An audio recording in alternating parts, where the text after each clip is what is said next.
ఏమండి, గౌతమ్ బాబుకి ఇప్పుడు ఒకసారి ఫోన్ ట్రై చేయనా? లిఫ్ట్ చేస్తారేమో. సరే రాణి, ట్రై చేయి.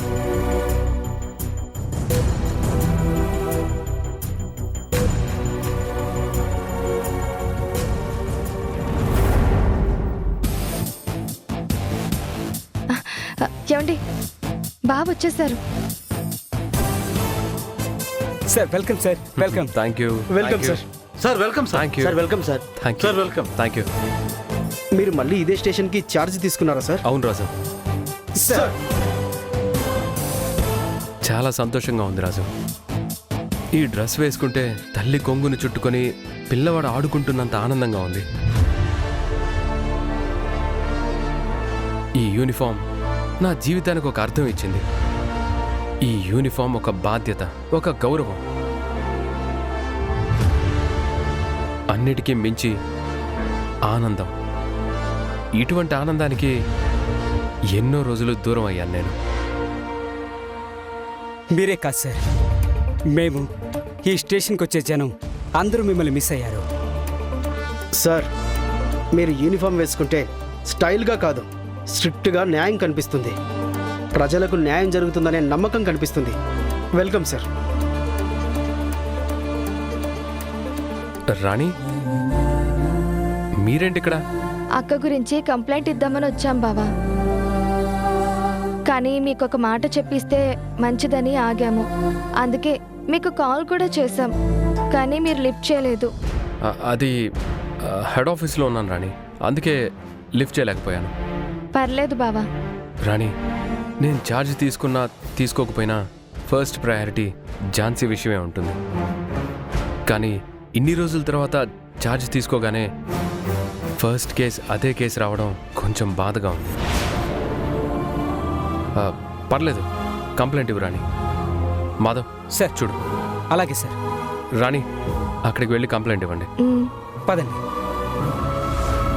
మాధవ్ సార్, ఝాన్సీ గారి బండి కనిపించిందని అన్నావు. అది నార్మల్గా పార్క్ చేసిందా లేక ఏదైనా యాక్సిడెంట్ అయినట్టుగా ఉందా? సార్ అది చీకట్లో అంతగా నోటీస్ చేయలేకపోయాను, కానీ ఇక్కడ యాక్సిడెంట్ జరిగినట్టు ఏమీ లేదు సార్.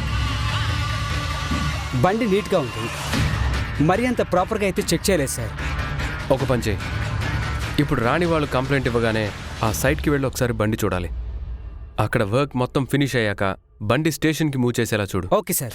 ఎక్కడ ఎలాంటి చిన్న తప్పు కూడా జరగకుండా చూడు. అన్ని రూల్స్ ప్రకారమే జరగాలి. అన్నట్టు ఇంకోటి, ఆ area traffic police station head ఎవరో, అలాగే ఆ రోజు చుట్టుపక్కల ట్రాఫిక్ కానిస్టేబుల్స్ డ్యూటీలో ఎవరున్నారో కనుక్కో. I want all the information. నాకు మొత్తం కావాలి. చిన్న గుండు పిన్ని లాంటి విషయాన్ని కూడా వదలకండి. అలాగే సార్. రాజు సార్, నీకు ఝాన్సీ మేడం నంబర్ నుంచి వచ్చిన లాస్ట్ కాల్ ఎవరిది, ఏ నంబర్ నుంచి వచ్చింది, ఝాన్సీ మేడం మొబైల్ ఎప్పుడు స్విచ్ ఆఫ్ అయింది, అలాగే లాస్ట్ ట్రేస్ అయిన సిగ్నల్ ఏ టవర్ నుంచి వచ్చిందో, ఇలా మొత్తం ఇన్ఫర్మేషన్ కావాలి. Come on, quick go. Okay sir.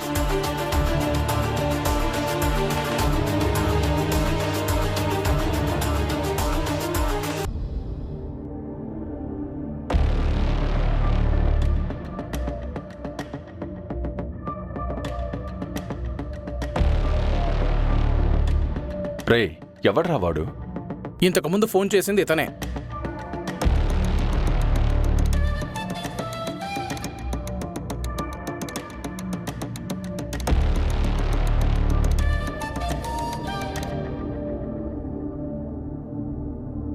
ఏంటి పని?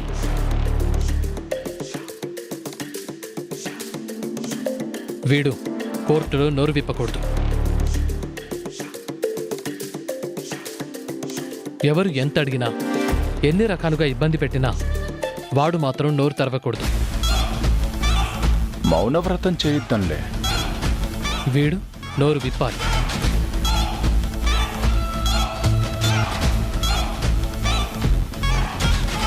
మా హాస్పిటల్లో జరిగిన కుట్ర వెనుక ఎవరెవరి హస్తం ఉందో వాడు చెప్పాలి. ఇప్పుడు వీడు మీరుంటున్న జైల్లోనే ఉన్నాడు. వీడా?